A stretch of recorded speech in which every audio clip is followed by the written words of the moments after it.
Yeryüzünde bir insanın başına gelebilecek en korkunç şey nedir? Ölmek mi, yoksa hiç var olmamış gibi arkanda tek bir iz bile bırakmadan saniyeler içinde buharlaşmak mı? 1930 yılının Kasım ayıydı. Kanada'nın dondurucu, insanı nefessiz bırakan soğuğunda deneyimli bir kürk avcısı olan Joe Lebel, Anjuki Gölü'nün kıyısındaki yerli köyüne doğru ilerliyordu. Lebel bu köyü çok iyi biliyordu. Burası her zaman sıcak çorbaların kaynadığı, çocuk seslerinin yükseldiği, yaklaşık 200 kişilik neşeli bir Inuit topluluğuydu. Ancak o gece Lebel köye yaklaştıkça tuhaf bir şey fark etti. Ne bir köpek havlaması vardı, ne de yanan bir ateşin dumanı. Lebel kulübelerin arasına adım attığında iliklerine kadar donduğunu hissetti. Ama soğuktan değil, korkudan. Köy oradaydı, evler, eşyalar, çadırlar. Yerli yerindeydi. Ama tek bir insan bile yoktu. 200 kişi sanki zamanın bir saniyesinde aynı anda gökyüzüne çekilmiş gibi ortadan kaybolmuştu. Joe Lebel, insanların acil bir durum nedeniyle köyü terk ettiğini düşündü. İlk başta. Belki de vahşi bir hayvan sürüsü saldırmıştı ya da ani bir salgın hastalık. Ancak kulübelerin içine girdiğinde bu teorilerin hepsi saniyeler içinde çöktü. Çünkü bir insan kaçarken en değerli şeylerini yanına alır, değil mi? Inuitler için bu dondurucu coğrafyada tüfek ve kürk yaşam ile ölüm arasındaki tek çizgidir. Bir Inuit tüfeğin arkasında asla bırakmaz. Ama tüm tüfekler kapıların arkasında duruyordu. Mutfaklardaki ocaklarda, tencerelerin içinde yemekler vardı. Ve o yemekler ateş söndüğü için tencerenin içinde buz tutmuştu. Bir kulübede bir kadının henüz dikmekte olduğu kilt kıyafeti duruyordu. Kemik, iğne, kumaşın tam ortasına saplanmış halde bırakılmıştı. Sanki kadın dikiş iğnesini kaldırdığı o milisaniye içinde yok olmuştu. Ve sonra Lebel, köyün sınırında o korkunç manzarayla karşılaştı. Yerlilerin gözü gibi baktığı, ulaşım ve av için hayati önem taşıyan onlarca kızak köpeği, hepsi ağaçlara bağlı haldeydiler. Ve hepsi açlıktan ve soğuktan donarak ölmüştü. Eğer bu insanlar planlı bir şekilde köyü terk etseydi, köpeklerini çözerlerdi. Eğer bir tehlikeden kaçıyor olsalardı, köpekleri yanlarına alırlardı. Köpekler günlerce orada bağlı kalmış, ulumuş ama onları kurtarmaya gelen tek bir insan bile olmamış. Sevgili izleyenler, videolarımı severek izleyenler varsa beğenip abone olup destek olur musunuz? Avcı Joe Lebel dehşet içinde en yakın telgraf istasyonuna ulaştı ve Kanada atlı polisine haber verdi.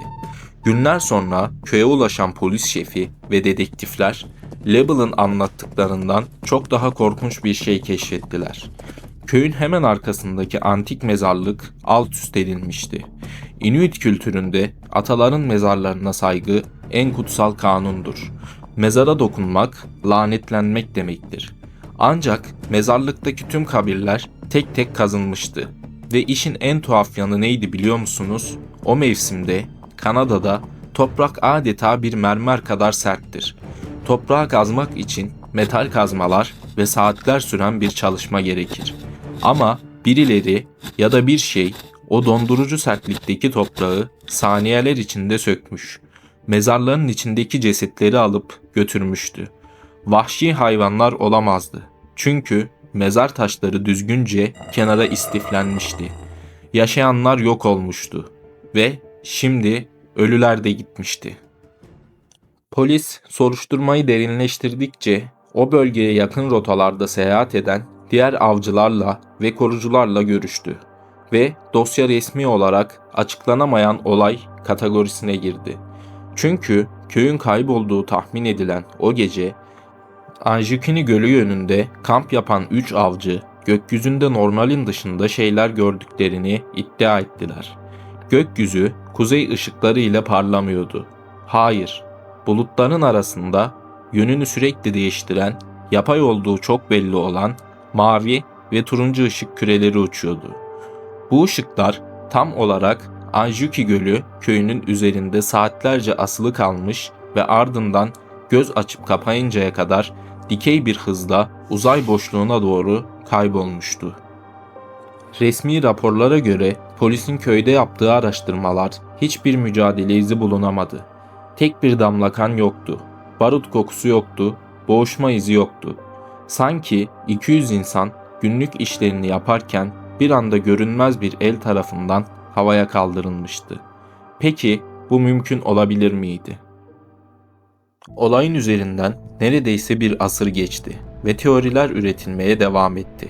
İlk teori, Inuit mitolojisindeki en korkunç yaratığa dayanıyordu.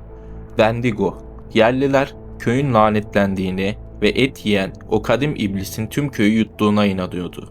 Ancak bu teori mantıksızdı. Çünkü Wendigo arkasında vahşi bir yıkım ve kan bırakırdı.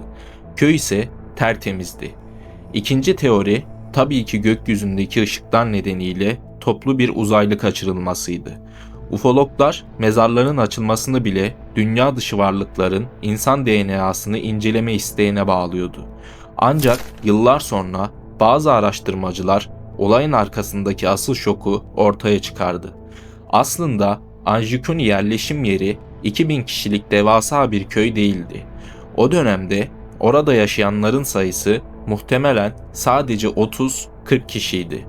Hikayeyi gazetelere satan yazar Emmett Kelleher, gazete satışı uğruna rakamları abartmış, olayı büyük bir efsaneye dönüştürmüştü. Peki, sayı 2000 değil de 40 bile olsa, bu o 40 insanın ve mezardaki ölülerin aynı anda tüfeklerini bile almadan nasıl yok olduğunu açıklıyor mu? Tabii ki hayır. Kanada atlı polisi dosyayı hiçbir zaman tam olarak çözemedi. Anjukini Gölü bugün hala dondurucu sessizliğini koruyor.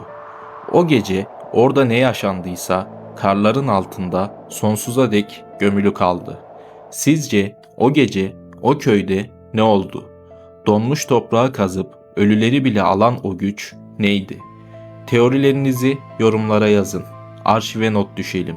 Tarihin sildiği her şey burada. Lanetli arşivde kalmaya devam edin.